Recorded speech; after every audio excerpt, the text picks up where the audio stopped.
Yo, Bakayalo, Konoyalo, et oui, on se retrouve pour une petite review du chapitre 103 de Dragon Ball Super. Mais avant de commencer la vidéo, instant auto-promo, mais bien évidemment, mon manga Wolfus qui est désormais disponible sur Manga Draft. Je te mets le lien en description, comme ça tu pourras aller voir directement ce banger. Clique sur le lien, mon manga Wolfus, disponible légalement et gratuitement sur Manga Draft. Mettez-la exprès pour regarder la petite review de Dragon Ball Super chapitre 103. Et les amis, c'est parti, let's go. Alors... Ce chapitre, on attendait beaucoup du fameux combat entre Gohan et Goku. Qui est le plus puissant entre Gohan Beast et Goku Ultra Instinct? Et dès le début, on peut voir que Goku gâchait un peu son jeu, puisqu'il a un autre niveau d'Ultra Instinct de maîtrise. Donc on sait que par rapport à Merus, voilà, lui il maîtrisait au plus bas. Puis ensuite, tu as l'ange Whis qui maîtrise un peu mieux. Et au-dessus, bah, tu as le Daishinkan, le grand prêtre, qui maîtrise beaucoup mieux l'Ultra Instinct. Donc il y a différents degrés de maîtrise. Donc Goku passe à un niveau supérieur et montre à Gohan Beast qu'il est en théorie plus puissant que lui. Sauf qu'en fait, Gohan Beast cachait lui aussi son jeu et démontre qu'en fait, bah, il est beaucoup plus puissant et finalement, il arrive à battre Goku et même Goku finit par perdre sa transformation. Donc je dirais tout simplement une victoire de Gohan, hein. Là il n'y a rien à dire. Et puis par la suite, on a Goku qui comprend effectivement que Gohan est plus puissant. Et puis après là, il a son épine sur le pied, il a son écharde, voilà. Donc il dit non, j'abandonne, arrête. Et là, on ne peut que donner une victoire à Gohan, parce que là c'est un abandon. Alors certes, en réalité, ce que veut nous raconter Toyotaro, c'est que derrière l'Ultra Instinct, il y a un état à atteindre, c'est-à-dire que ça joue beaucoup sur la psychologie, sur la mentalité, tu dois faire le vide dans ton esprit, il y a une condition particulière. Pour Gohan Beast, en fait, c'est pareil. C'est ça qu'il veut nous raconter. On demandait une explication sur comment Gohan faisait pour se transformer en Gohan Beast. Là, on a une explication, c'est-à-dire qu'il est dans un état d'esprit. Il faut que dans son état mental, il soit proche de la folie pour atteindre un niveau de puissance, une telle rage qui puisse lui donner une telle force et combattre l'Ultra Instinct. Et on voit que voilà, Vegeta a fait une remarque intéressante, c'est que Goku a l'expérience, par contre Gohan a la puissance. Donc en réalité... il y a les fans de Goku, les faux fans comme dirait Blue Fighters, mais bref, qui vont dire que Goku s'est, retenu et qui s'est pas battu à fond, parce qu'en réalité, c'est un véritable combat où il y a un véritable enjeu, un combat à mort. Effectivement, il sera à un autre niveau de puissance. Il va lancer des Kamehameha, il va peut-être sortir son golem, son Susanoo, donc son golem de ki, mais voilà, en fait il n'est pas vraiment non plus à fond comme si sa vie en dépendait. Ça reste un entraînement, il faut le rappeler. Donc ils n'ont pas forcément tort dans le sens où Goku n'a pas complètement perdu, enfin il a complètement perdu, mais en réalité il n'était pas à fond non plus. Alors que les fans de Gohan, comme Rick Lee, vont dire effectivement Gohan a gagné, il a montré qu'il était à fond, du coup il a montré qu'il avait plus de puissance, donc il a réussi à battre Goku. Mais on voit bien qu'après ce coup-là, Goku sait à quoi s'attendre et grâce à son expérience, il pourra peut-être riposter après avec une nouvelle stratégie. C'est ça sa stratégie de base, Goku. Ça reste quand même quelqu'un qui est bon en arts martiaux. Donc en réalité, il n'y a pas vraiment de victoire. Enfin, il n'y a pas vraiment de plus puissant. Il y a une victoire nette quand même de Gohan. Faut dire que voilà, comme au MMA, dès que tu te prends une épine dans le pied, t'abandonnes, bah t'as perdu, je suis désolé de le dire. Mais en fait, Toyotaro joue un peu sur l'ambiguïté entre la véritable victoire, est-ce qu'il s'est retenu? Goku n'est pas totalement impliqué, donc il était plus là pour inviter Gohan à s'amuser, inviter Broly à s'amuser, c'était plus Lost, l'hôte, on va dire, de ce fameux combat pour rigoler, parce que bah oui, on a bien vu que Goku était arrivé sur Terre et un peu trash-talké gentiment Gohan, il est là, vas-y viens, on va s'entraîner, on va s'amuser, nanani, tu vas pas aller essayer de le tuer en plein combat, ça n'a pas de sens. En plus c'est son père, donc voilà, il est là principalement pour faire plaisir aux gens, donc on voit quand même que voilà, le combat se passe bien, les deux s'amusent bien, et finalement, il n'y a pas d'intention de tuer. Il n'y a pas d'intention de gagner réellement, sauf de la part de Vegeta, hein, qui est à fond dans son délire, parce que lui, il est à fond derrière les victoires. Il veut absolument battre Goku, alors qu'en réalité, Goku, il s'en tape complètement. Lui, Goku, il est dans la mentalité de l'homme qui veut se surpasser, toujours par rapport à lui-même. Il n'a pas l'intention de gagner. Il n'est pas en mode compétition, lui. Il est en mode « je veux progresser ». Et c'est ça qu'il dit à Vegeta. Donc c'est vraiment une mentalité, une psychologie particulière qu'il faut comprendre au sein de Goku. C'est-à-dire qu'il y a pas mal de gens qui, une fois qu'ils deviennent le plus fort, vont s'arrêter de s'entraîner parce que voilà, j'ai atteint mon objectif.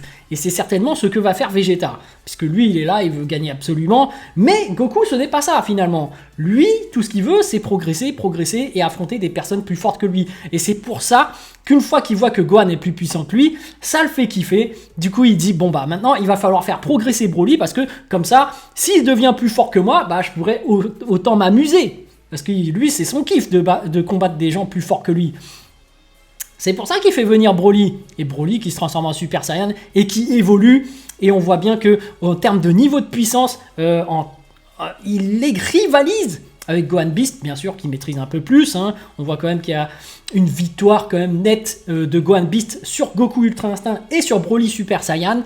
Mais on peut voir quand même que Broly Super Saiyan a un meilleur potentiel parce que rien qu'avec son Super Saiyan, Gohan est impressionné, il arrive plus ou moins à rivaliser et surtout, il lui reste une transformation à maîtriser, le Full Power, parce que là, il est uniquement avec les cheveux jaunes. On rappelle que Broly est capable d'avoir les cheveux verts, on l'a vu dans le film contre Gogeta, pardon. Donc, voilà, pour moi, Broly, ça va être clairement le plus puissant personnage de l'histoire, très clairement. Mais bon, par rapport à tout ce qui se passe après, voilà, il y a une mêlée totale. Il y a Vegeta qui n'en peut plus, qui se joint au combat. Bon, ça fait un peu Astérix. Hein. Vous connaissez les BD d'Astérix, les fameux combats du village où tout le monde s'affronte et kiffe ça en fait. Ça fait partie du folklore du village. Bah là, c'est un peu pareil. C'est le folklore des Saiyans. Les Saiyans aiment se battre. Ça y est, ils y vont tous, ils kiffent, ils sont en train de se taper. Match nul. On n'est pas censé se demander qui est le plus fort. C'est comme dans Astérix, tu te demandes pas si c'est automatique, c'est plus fort que Abrara Coursix ou H Canonix. D'ailleurs, Abrara Coursix ne rentre pas dans le combat, mais tu vois, on ne cherche pas à savoir si le vendeur de poissons est plus puissant que celui le forgeron qui fait du marteau, qui fait des armes. Non, tu vois. On est là plus pour le folklore, voilà, ils sont en train de se battre, ils kiffent, c'est ça, c'est une fin en fait. Et juste après, justement, bah, ça fait comme dans Astérix, t'as le banquet où ils mangent tous ensemble autour d'une table, c'est pas du sanglier, mais là t'as compris, c'est des plats cuisinés par les mots, tout le monde kiffe, et c'est ça la fin de cet arc plus ou moins, parce qu'après, ils vont sur Terre, et du coup ils récupèrent Pan, bon c'est sympa, forcément il y a ce passage-là qui fait polémique, hein. Goku qui ne reconnaît pas sa fille, et là j'ai envie de dire, ça c'est grave, mais en réalité, est-ce que c'est si grave que ça? Parce que j'ai cru comprendre qu'il y aurait peut-être un jeu de mots japonais que nous, on n'aurait pas compris dans la traduction française. Parce que pan, en fait, littéralement, la traduction, ce serait du pain. Donc, en fait, la phrase que Piccolo aurait dit, c'est « Non, je ne peux pas combattre contre toi, Goku, je dois aller chercher du pain. » Donc, Goku, c'est normal qu'il se demande « Quoi, du pain pourquoi tu peux aller à la boulangerie, là? Arrête, on va se taper et tout. » Il se peut que ce soit ça, la véritable traduction. Mais dans le cas où ce n'est pas ça, et que Goku est vraiment amnésique et a oublié sa petite fille, là je me dis c'est chaud par rapport à l'écriture. Alors, on voit bien que c'est un moment d'humour, on voit bien que les Japonais ils sont morts de rire derrière cette scène, ils sont là, qu'est-ce que c'est drôle, là, Goku, qu'est-ce qu'il est débile comme d'habitude. Mais je pense que les fans de Goku là, ils pètent des câbles.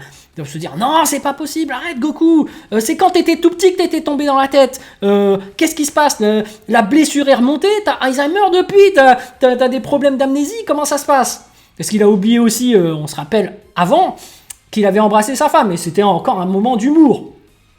Mais les Japonais, ils sont morts de rire, ils kiffent ça, alors que nous, on est là, non, mais c'est pas drôle, c'est pas drôle.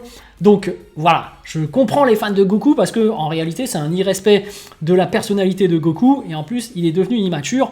À chaque fois il cherche toujours à défier des gens pour s'amuser, pour combattre, mais ça reste en réalité son état d'esprit parce qu'il cherche vraiment à s'améliorer et il kiffe le combat, en fait c'est sa passion. Donc c'est vraiment un expert en arts martiaux et il a vraiment la mentalité d'un grand maître puisque là plus ou moins il est en train de vraiment confirmer qu'il est un grand maître. Parce que quand tu es un grand maître, tu cherches à atteindre le paroxysme, mais tu cherches aussi à entraîner et à faire évoluer les autres. Puisqu'un grand maître, on appelle ça un sensei, il a forcément des disciples. Et là, on voit vraiment qu'il cherche à faire progresser ses disciples, notamment Gohan Beast, notamment Broly, en lui faisant apprendre le Super Saiyan, et notamment en Pan éventuellement, et éventuellement Oob par la suite.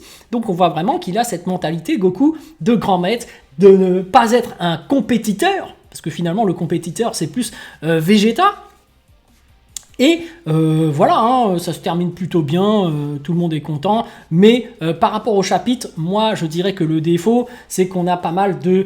on va appeler ça du fanservice, mais du fanservice mal fait. C'est-à-dire que Toyotaro reprend toujours les mêmes scènes, mais au mauvais moment. Tu vois, par exemple, à un moment donné, Gohan qui commence à puiser sur ses réserves d'énergie, ça rappelle le Super Saiyan 3.